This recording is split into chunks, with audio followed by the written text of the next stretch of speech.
So we are live. So hello guys, welcome back to Staying Connected. Obviously today is a Friday, and on a Friday we usually have somebody from an organization.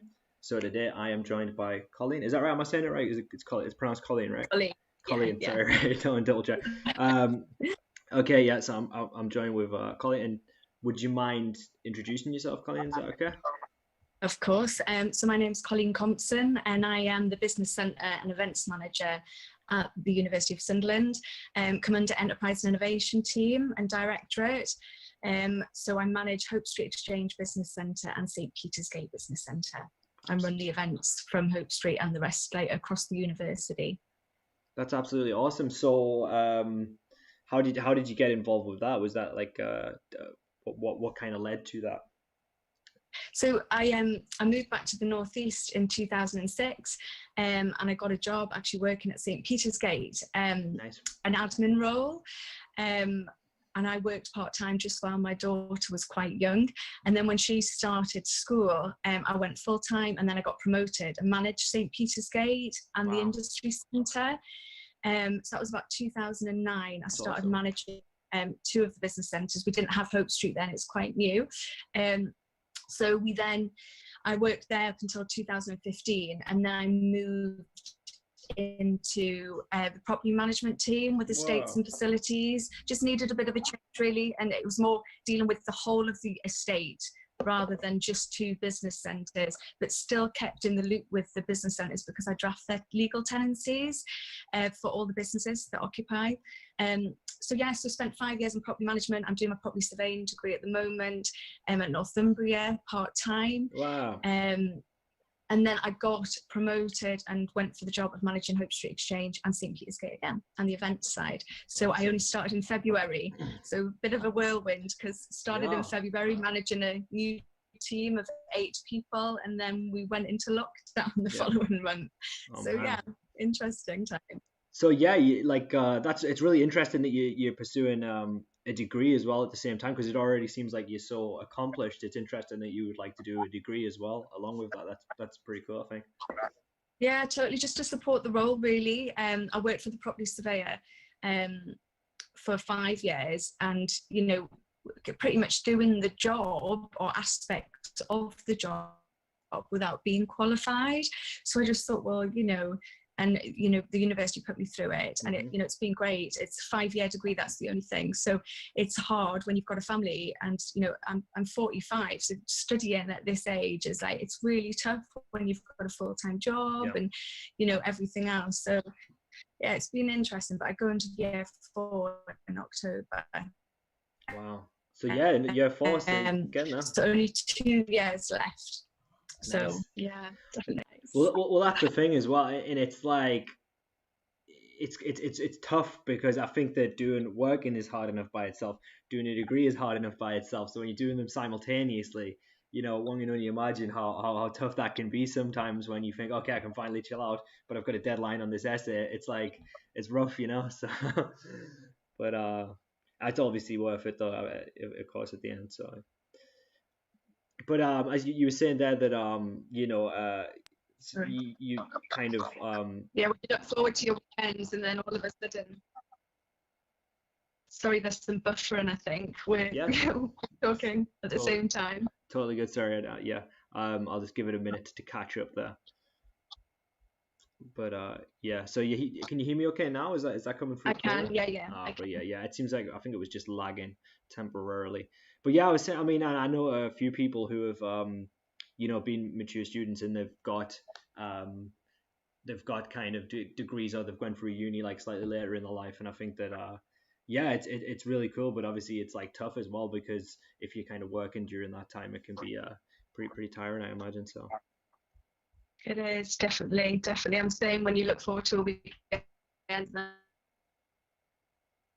and the whole weekend, cramming, or weekends cramming, because you've left it kind of to the last minute, which I try not to do, but with such a busy life, it's quite hard, and trying to hit deadlines and what have you. Man. So yeah, it's interesting though.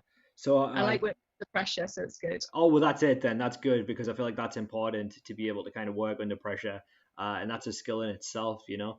And that, you know, that can take you a long way if you can work under pressure, because that's a very admirable kind of trait in someone who's, you know, working for something, like, definitely. So Dan has reminded me here that it's actually pronounced choline, apparently. Yeah, this is Dan's interpretation. Okay. A mutual friend has trouble saying my name and calls me Colleen. Okay. Sounds quite Australian.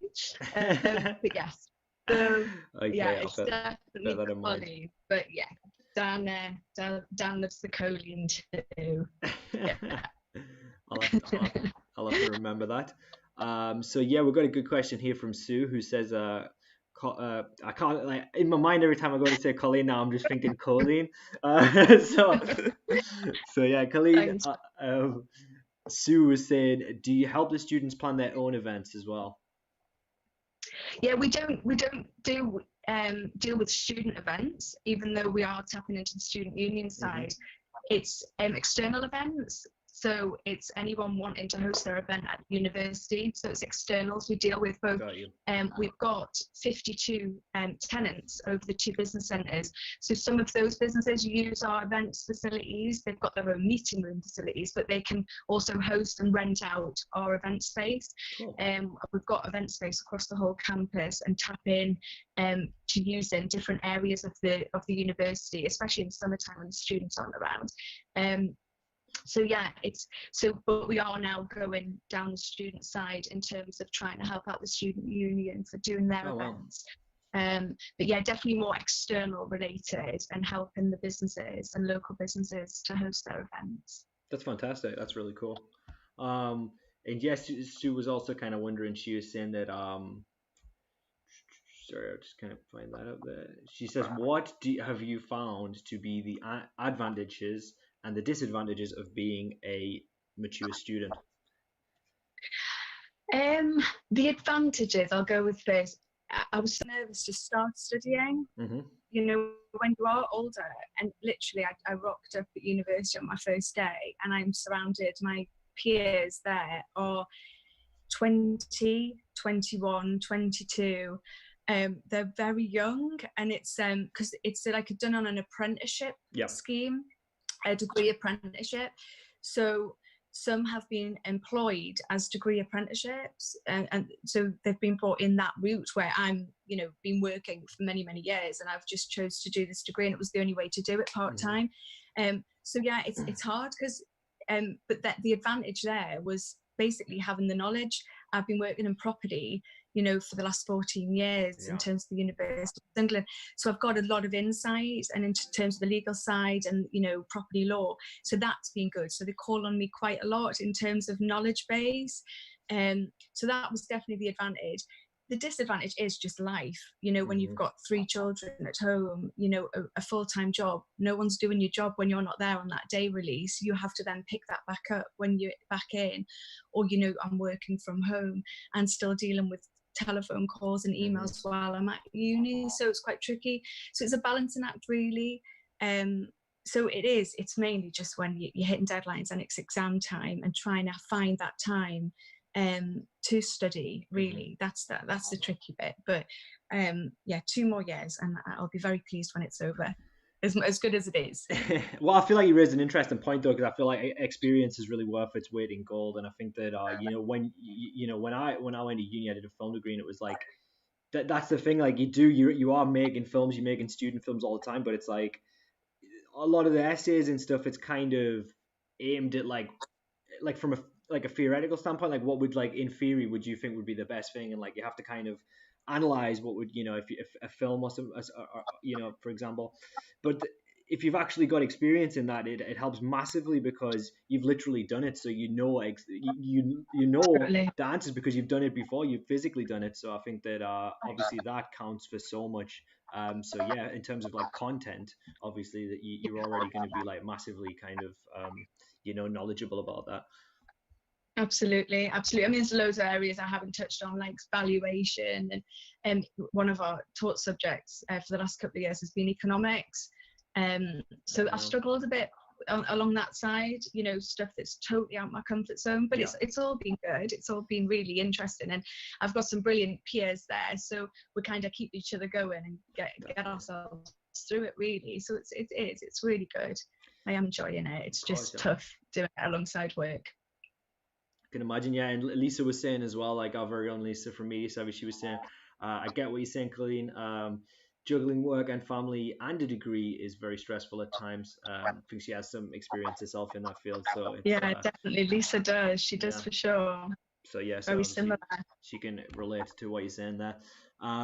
So yeah, I want to ask, how kind of has stuff changed during lockdown? I know you kind of mentioned that you said you started up something just before lockdown happened.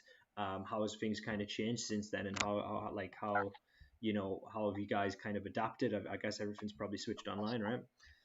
Yeah, definitely. We switched online. I went into lockdown on the 24th of March. I think that was the last one left in the building. Oh, wow. We thankfully, the university shut down to keep both business centres open for tenant access only. So it went on to access control. So we pulled the staff out and worked remotely through that. Cool. And then we basically had that open access for the tenants so they could still trade and run their business. I thought that was so important, to take their office space away. People can just go and switch to work from home remotely, but there's a few businesses in there actually can't, with equipment, you know, stuff they need. They're trading still out of that premises. They definitely needed that access still. And to be honest, there was probably only about 4 or 5 across both business centres that did that. So I felt like I still had it wasn't all remote working, because I was able to still go into the centres. So we organised Royal Mail to deliver once a week. So you know, myself and colleagues managed to get into the buildings, sort their post for them. We had to carry out the Legionella flushing and all the boring health and safety stuff that you have to do in buildings. So we were still tapping in. I was pretty much going in once a week to the centres, so I felt I had a bit of normality, and you could still see people. Not many were there. It was like a ghost town. University of Sunderland is so weird. That must have been weird. There's like 2 cars there or 3 cars, and it was really, really strange times. But it was spooky, and at times when I was in the building quite early on and you were the only one in the buildings, it was quite weird. They lost their soul a bit. It was quite strange, but the business centres are back up and running. We opened back up on the 6th of July. Right. So we went back live, but we're on rota systems, so to reduce the staff in the offices and to keep that social distancing, we're basically on a rota system. So there's 2 in the building at any one time, a receptionist and back office. So I'm predominantly based out of St. Kitts at the moment, but it's great. The businesses are all coming back. Still, some are working remotely, or staff are again on rota systems. So it is quieter, but I feel like, especially after the holiday season finishes, I think September, we'll see another influx of people coming back. So it's great that, and we were able, thankfully, we arranged for them to have rent free for 3 months. So we were able to support the businesses through that time, which I think was really important. Cool. Yeah, that's nice. Really good, because the way I've seen it, we basically gave it from the end, from the 23rd of March, we gave rent free up to the end of June. And it was basically to say, like, my argument, and it wasn't really an argument that I needed to have, it was more so, if we don't do this, we're potentially going to go back to the buildings whenever we're allowed to, and we won't have businesses there to support, because, you know, going into financial difficulty. So at least it took the pressure off the businesses, and they were able to, you know, have that kind of peace of mind that they're not having to look at paying service charges or rent. So I thought it was really important. Definitely. So, and they're very thankful of that. So it's been well received. So it's been great. It's been really good. I was going to say, I'd imagine that they were pretty grateful about that, because obviously, you know, a lot of those businesses probably weren't able to generate much income. I mean, ones that weren't digital kind of businesses, they may have kind of struggled in a way to kind of be able to keep going. So I'm sure that was like a massive help to them, obviously. So it's really cool. It was huge. But in terms of working remotely and all of us going from home and managing a team from home, that was quite hard. I don't like working from home. Obviously, we've been thrust into agile working a lot faster than I think what we were actually, you know, moving to anyway.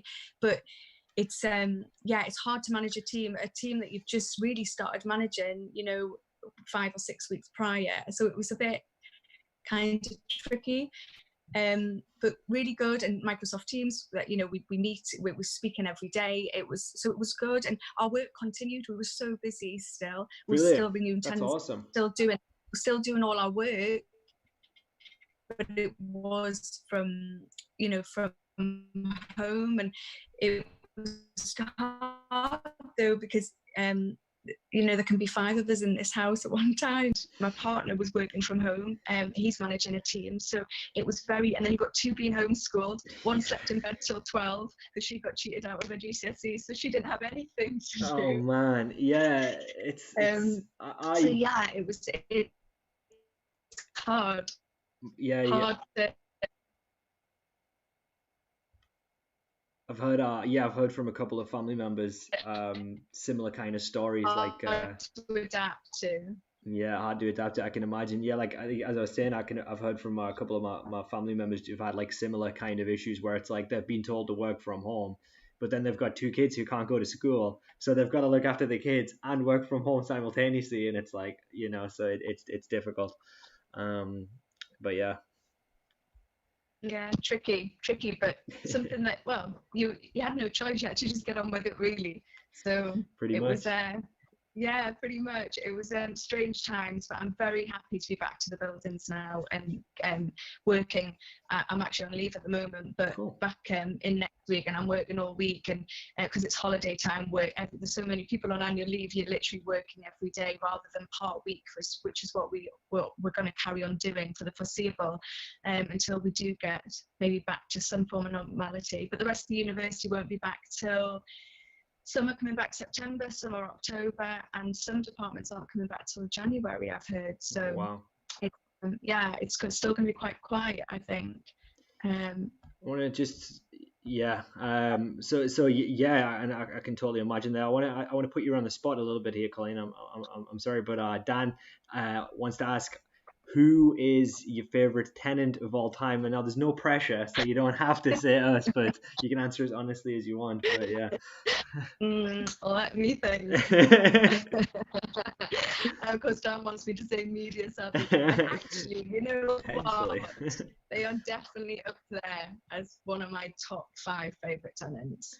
So, in fact, I'd have to say top, because they were such a brilliant bunch, like to work with. And I've known Dan for 10 years now, because he started, I first met him at Creativity Works when they were in the media centre in the kind of enterprise hub there, and then the enterprise place all formed together with all the different kind of faculties and enterprise zones, and they moved into St. Peter's Gate, and then Dan then obviously got an office with us at St. Peter's Gate, and then moved out 2 years ago into his own premises. So he's like one of our best news stories, really, from a graduate business to literally feed his way through the system and then come out and purchase, his own premises. It's just pretty outstanding, really. He's come such a long way, and the team have. I think it's absolutely brilliant and a really good story for the university.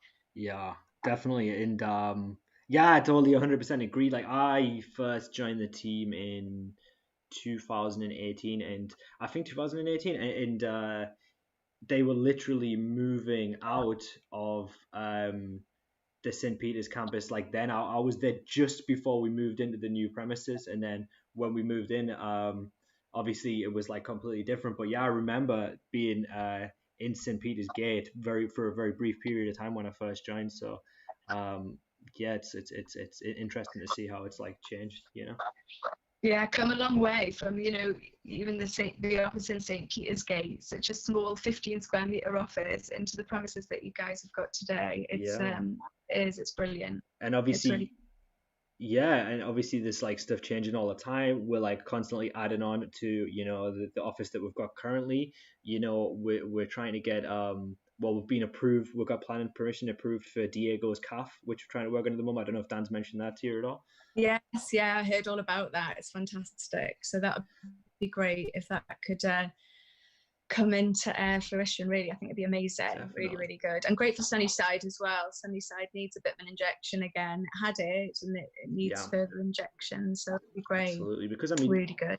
just speak for a second about Sunnyside. Like it's a really nice area, and like obviously like when we first went there, like I went like I was in Sunderland Uni, but like where I did my film degree, but I never really went to I don't never really ventured to Sunnyside.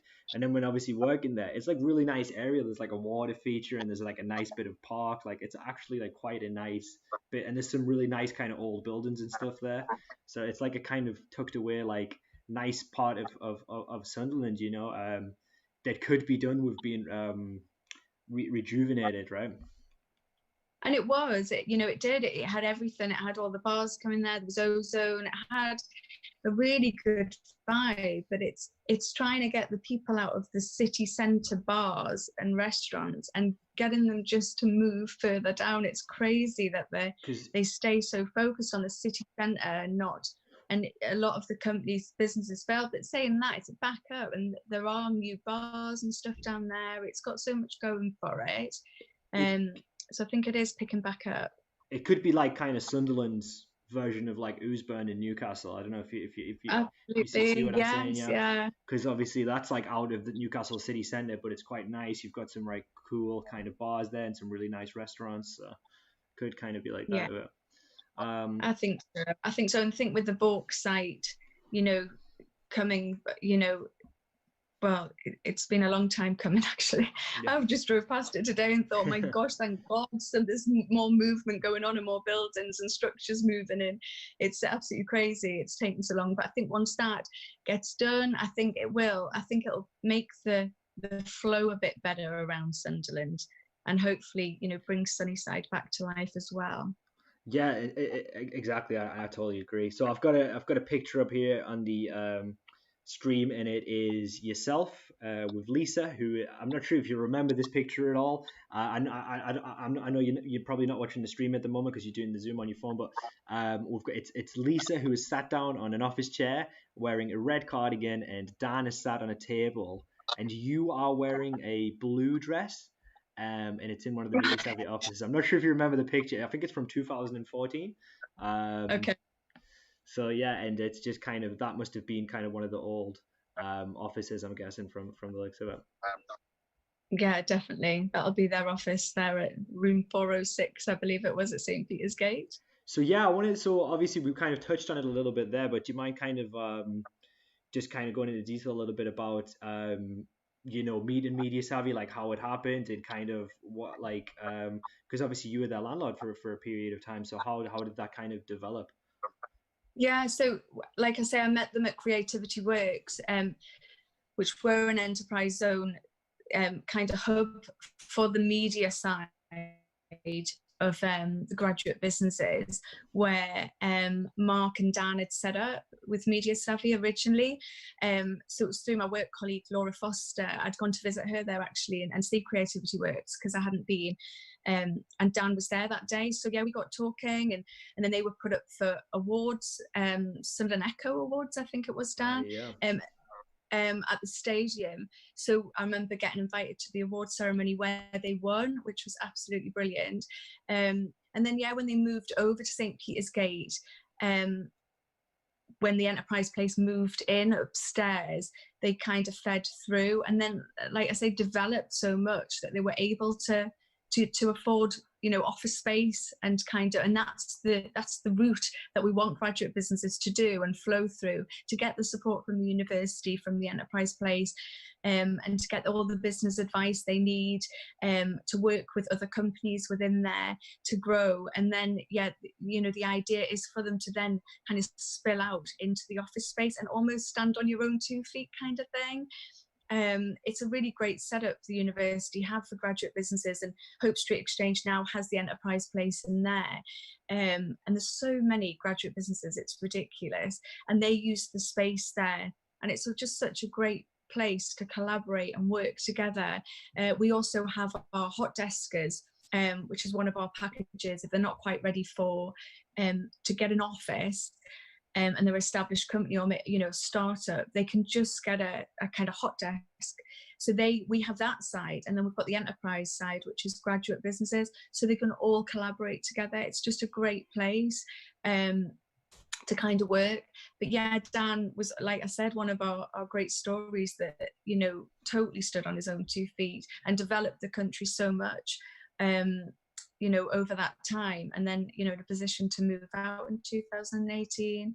But you know Lisa really well as well, and the whole team, you know, had some great people working for them, and such a great team now. And when I've visited them at the Sunnyside offices as well, it's just amazing. It's such a great setup and such a great vibe as well when you go in. It's so relaxed and just such a nice place. You know, you go into some business premises and it's so kind of stiff, and you know everyone's working away. It's so, you know, so refreshing to see so much vibrance Yeah. and fun. You know, and that's what you're at work a long time. You need to have some kind of, you know, fun and be able to, you know, enjoy what you do. I think, and Dan makes that happen, I think, for the team. Definitely, and that's you know, that is kind of his like ethic, like summed up in a nutshell. It's like, you know, yeah, Dan, you know, we always have like, and everyone in like our office, we always have like really good office banter, and we always have a laugh and have fun together. But at the same time, it's like we always, you know, this the actual work that we all, you know, work together to do and make sure that we get everything done, and like, you know, we're like 100% serious about that. But also like the actual vibe in the office, like, you know, we can, you know, chat and have a bit of banter and kind of joke on as well. It doesn't have to be super like clinical and serious. And you know, that's, you know, Dan's always been like that. He's like such a like chill guy, but at the same time, just like an insanely hard worker. Like I was, I think I mentioned like maybe on last week's stream, like he'd be like come in at like 4:30 in the morning and then work until like 7 or something sometimes, and just like literally like work the full day. So it's like, yeah, it's like, you know, you can definitely work hard, and everybody, you know, can be in the office working hard, but at the same time you can also like have fun, and you can also be friends with your colleagues. It doesn't have to be like overly professional where it's not really, because it's counterintuitive sometimes, right? If you go for that overly professional tone, sometimes it's not necessarily the most efficient way. I think people are going to be more productive if they feel comfortable, you know, and relaxed. So yeah. Yeah, I think so too. And I try and do that with my team. You know what I mean? It's got to be an enjoyable place to work. Exactly. And the centres are like that, especially the, you know, the relationship we have with the tenants as well. And being back at St. Peter's Gate, you know, some of the old tenants from when I left in 2015 are still there. So it's brilliant. So I've got such a good relationship and bond with them.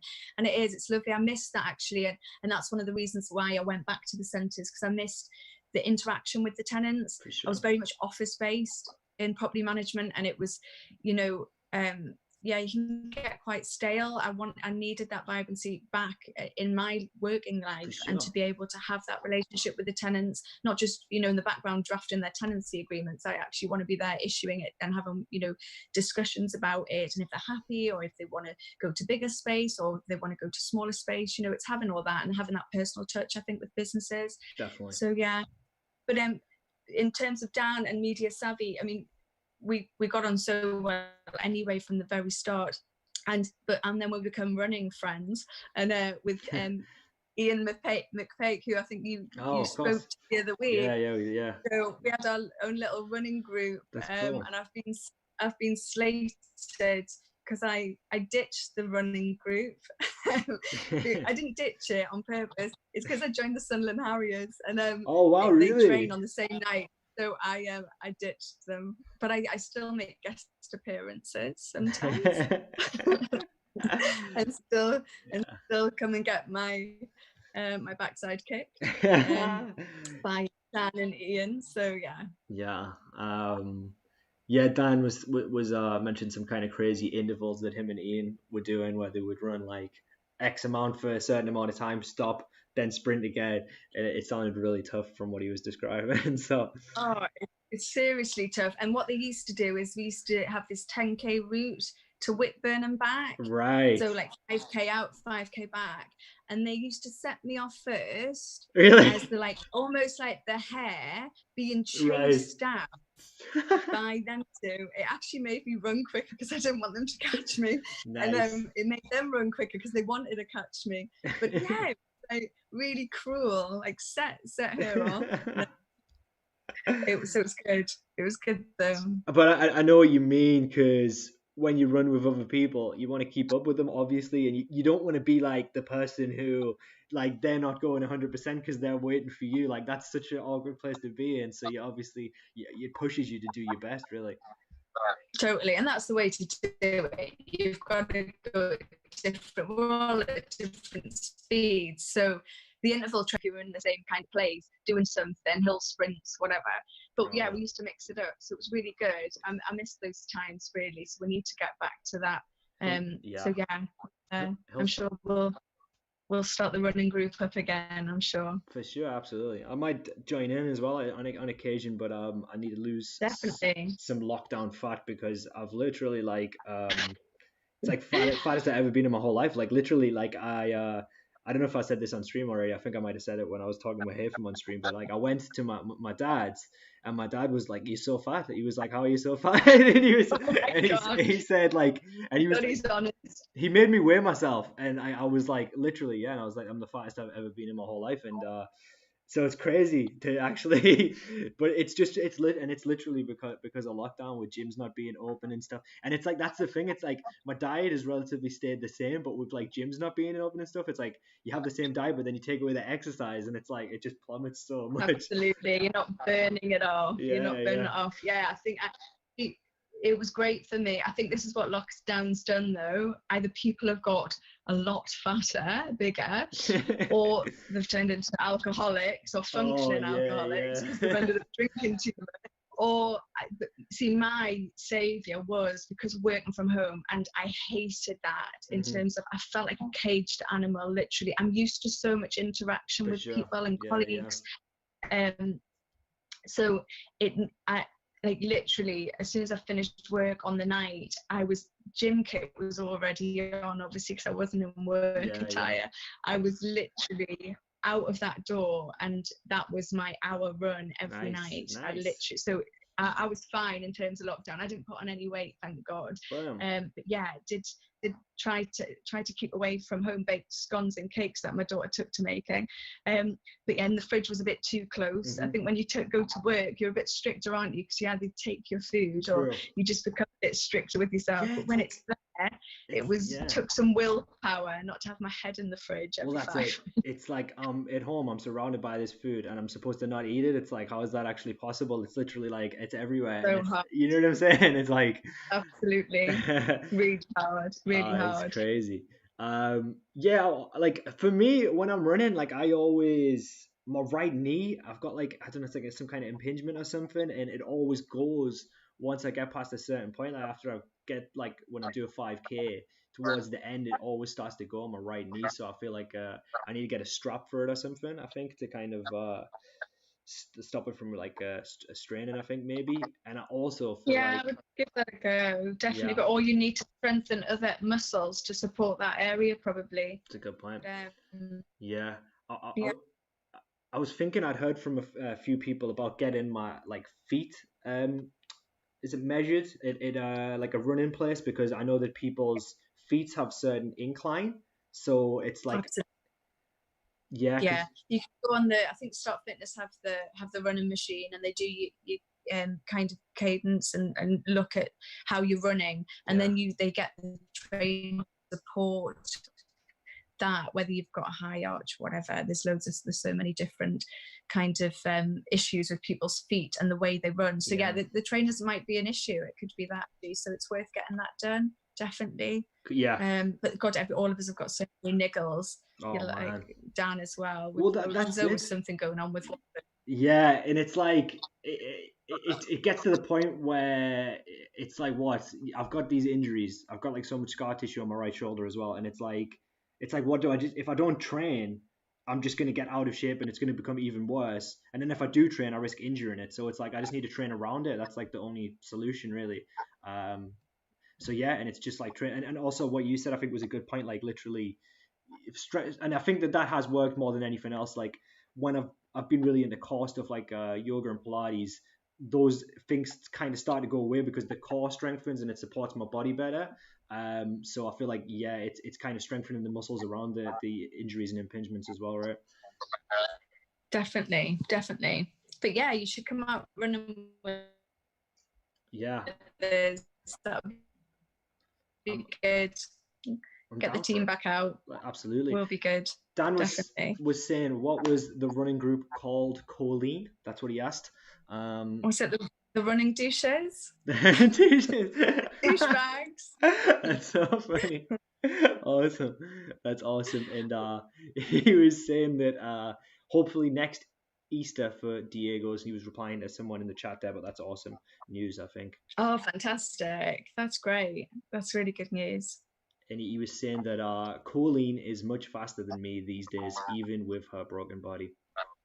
Yeah, I'm definitely broken. I still run every day, but I'm broken. I put it down. Well, I've got a prolapse disc, which has Oh, caused wow. major sciatica, but I Oh, can't man. not run. But if I don't run, I seize up. So, like, it doesn't help me having a rest day. I'm Yeah. just in more agony the next day. So I've got to run every day. Otherwise, I do seize up. But I'm like some 90-year-old woman getting out of bed on a morning. I feel bad now because I'm talking about these like minor nothing injuries I've got, and you've got like legit injuries, and like how dare I? You know what I mean? It's I've had it for 10 years, so it's either surgery or I'm waiting on my next spinal injection, which this will be my fourth. Lost sorry, your video there. Through. It's okay, it's totally fine. Yeah, brilliant. Okay. Sorry, I've got calls coming through. So yeah, it's tricky. So spinal injection next, and then I might have to go for the surgery because it's just getting to the point where it's not to run with. Do you know what I mean? Yeah.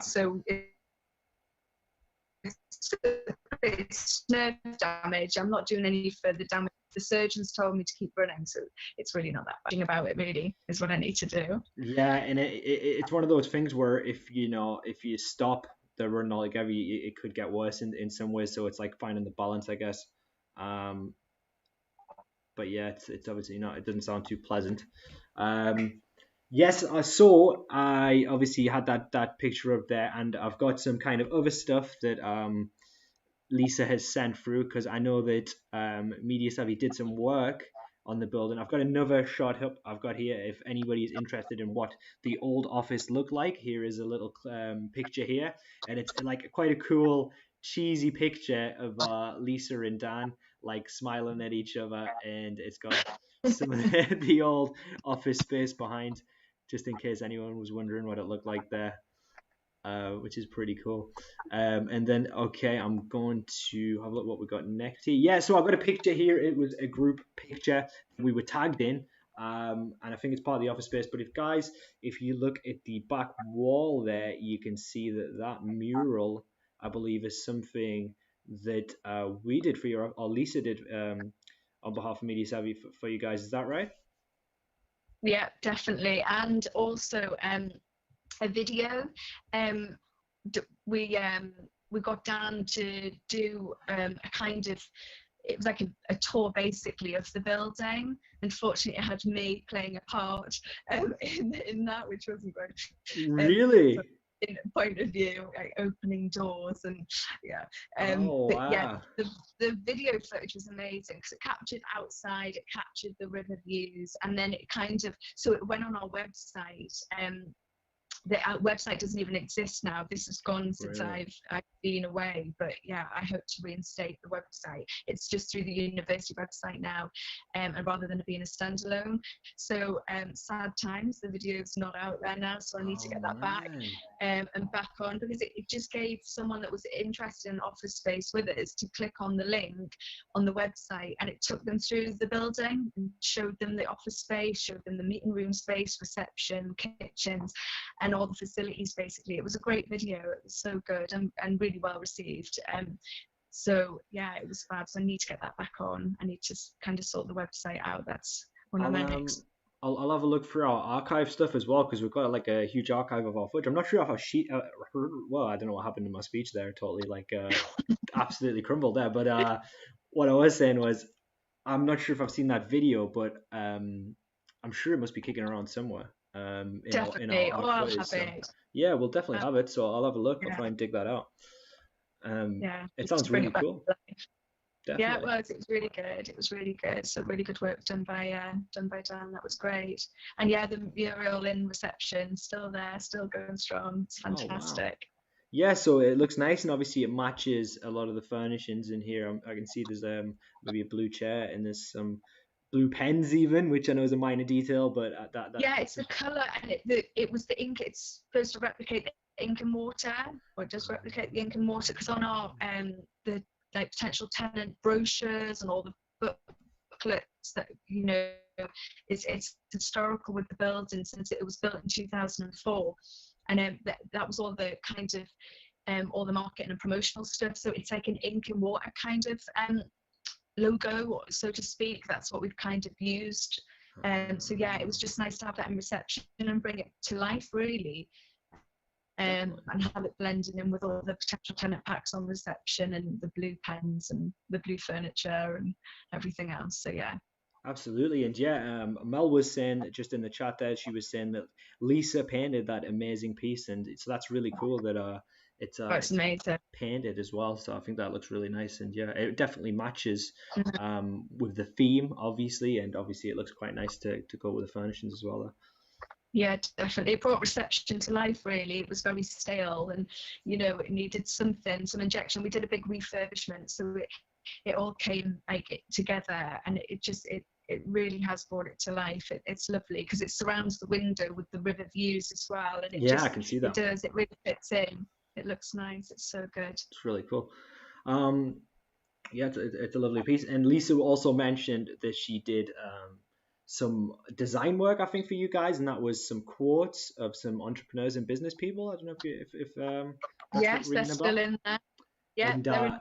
she was saying that one of them has been taken down, and she said, "Can you guess which one it is?" And I said, "I've got a pretty safe guess, which I think which one it might be. I don't know if that's right."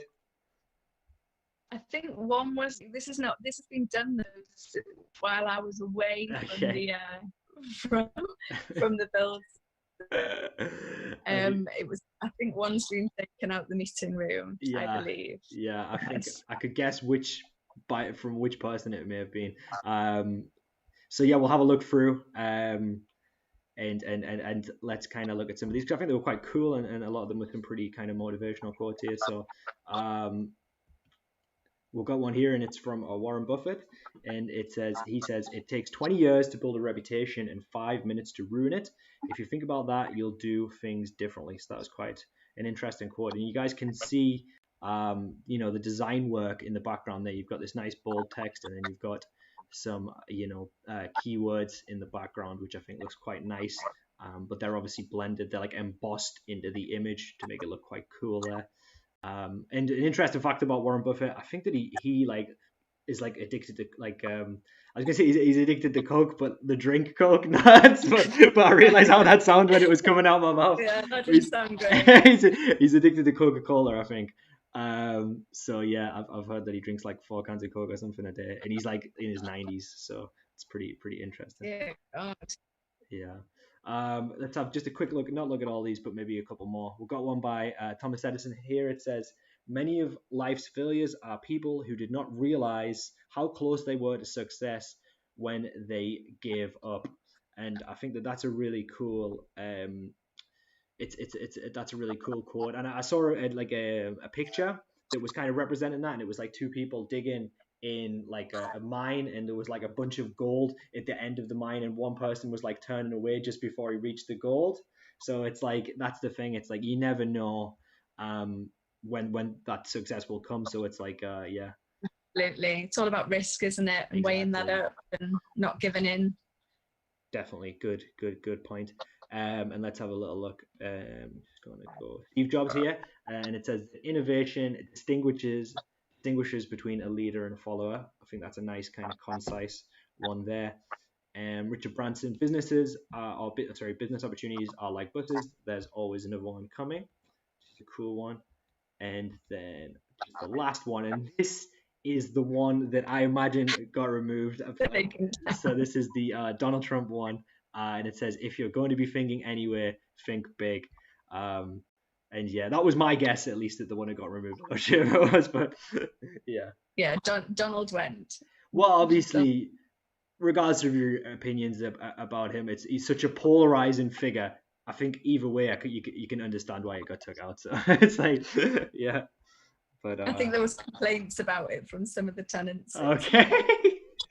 And they just want it in their meeting space. So it went the journey. The rest are there though; they're still there, going strong. Awesome. I've left this one on the screen, so I'm going to move to the next slide. So I didn't just like start with that quote in the background there. But yeah, and this is an awesome one, and this is like our what's the word I'm looking for? One of the quotes that we use a lot for our stuff is an Einstein one, and this is a great Einstein one here, and it says that imagination is everything. It's the preview of life's coming attractions, and our like tagline is an Einstein one, and it's logic will get you from A to B, but imagination will take you everywhere. So that's another, and you may have seen us use that quote on our branding before. Yeah, definitely. So yeah, really, really cool. They're really good. Yeah, absolutely. So I think we've got a couple of minutes left there. If anyone has any questions for Colleen, make sure you guys get them in now, just while we've got a few minutes left.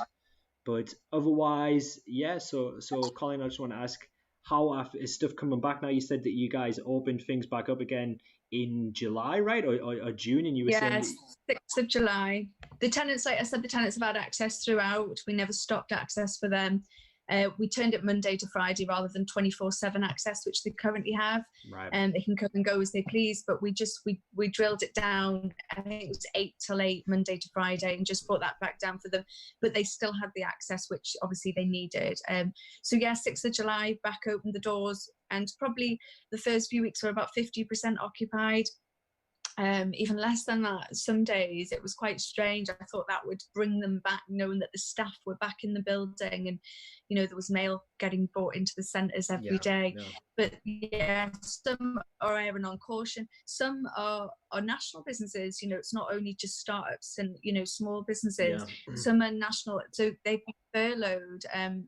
So, and then others, I think some I've been told are struggling to get their workforce back to the office, where all of us went running back, literally sprinting back to work. I couldn't wait. I was literally so desperate.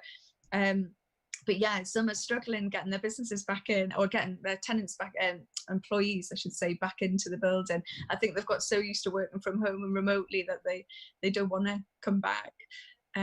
So yeah, I think they've got a few little fights on their hands. I think they've enjoyed it maybe too much. One of my last questions for you, Colleen, is just that what's it like kind of working with people coming up through the enterprise building and like working with these upcoming businesses which have got these kind of innovative ideas or different kind of prospects and stuff? What's it kind of like nurturing that talent and kind of overseeing that in a way, or what's that like? No, it's great. I mean, I don't manage, another team manage the enterprise place in terms of the graduate businesses now, but obviously they're in Hope Street, so we see them, and still have that relationship with them, especially the ones that are in, a lot more. Some, work away from the building and don't need major support, where others are really, starting off and getting they're literally running their business from there every day, and do what Media Savvy did. It's a full-time business, and it's there, and it's they're then looking to take the next jump, which a few have. So there's been some great stories in Hope Street, but yeah, and hopefully more coming through. So St. Peter's Gate's full. We've just got a couple of offices available at Hope Street, which would be great for any graduate businesses that's ready to kind of, go and stand on their own 2 feet and have their own space, which, some would really thrive from. I think it's hard to work, even though it's great working in a shared environment. When you've got such a busy, business and you're starting to recruit people, I think it's time then to go go into your own area, and not have that distraction of other people around you. It must be quite tough. But yeah, I think as a one-man, business that, you're starting off, I think it's a great place to go and start, and then with a view that, you hopefully grow and get to the position where, you're ready to make that next step. So no, it's great. I love it. I love the vibrancy of Hope Street with the graduate businesses in there. Really just bring it to life. It's lovely. If somebody was wanting to kind of have some office space in Hope Street, what would be the next steps for them? How would they get started, and how would they get to that point to be able to have a space there? Yeah, absolutely. So they can go on our website. They can come into the building, request a tour, and we'll show them around the space and all the facilities that we have there. Or if they're not ready for an office space itself, they could become a hot desker. There's different packages. They can have postal address. They can have a telephone line where the receptionist answers their cool. name. Yeah, there's meeting room allowance, so they can just come in and literally just use the meeting space. Oh, wow. Or they can, meet people. We've got a cafe downstairs, which is amazing. When that opens back up, hopefully next month, there's meeting space down there, so it's great. And then if they want that kind of hot desk, it's £45 a month to have a hot desk space. Brilliant. That you can use Monday to Friday, 9 to 5. It's perfect. That's absolutely awesome. Yeah, and that's a great deal. Just wanted to Dan had a really good question in here. I thought I would ask it's any advice for new businesses in these crazy times based on your experience and what you've seen over the years? Yeah, I think just go slow, don't rush it, because especially if we've had them come through where yes, I want office space, I'm just starting up, and they're almost running before they can walk. It's too much. If you haven't got that income coming in, you're going to have expenditure, and that's your rent of your space, business rates, your service charges. Mm-hmm. It's you've got to know that you can, you're ready for that step, and that's why the hot desking's there. Mm-hmm. Start to grow your business, get that kind of customer base, and go from there. Don't be too hasty, I think, because it's nothing worse than seeing a business come in and 2 months later they're handing their notice in. And it's great because we do easy in, easy out tenancies. It's 30 days notice, so they're not tied in.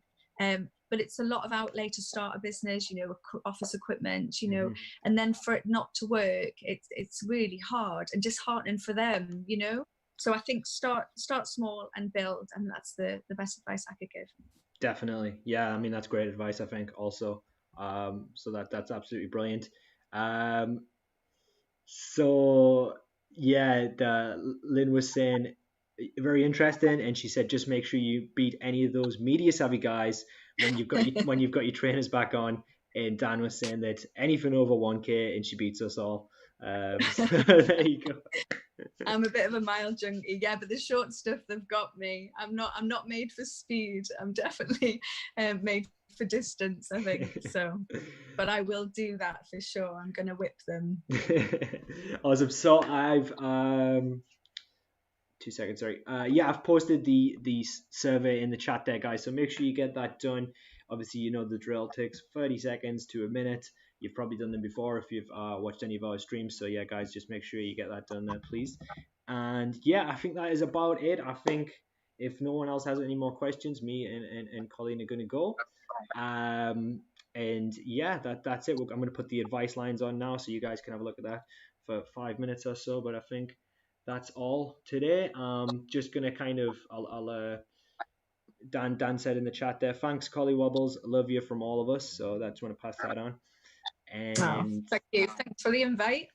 It's been really good. Thank you. And Lisa was saying, really good to hear all of your news, Colleen. Seems like a million years ago since we had a catch up. All the best with your degree and your new role, and thank you for the advice.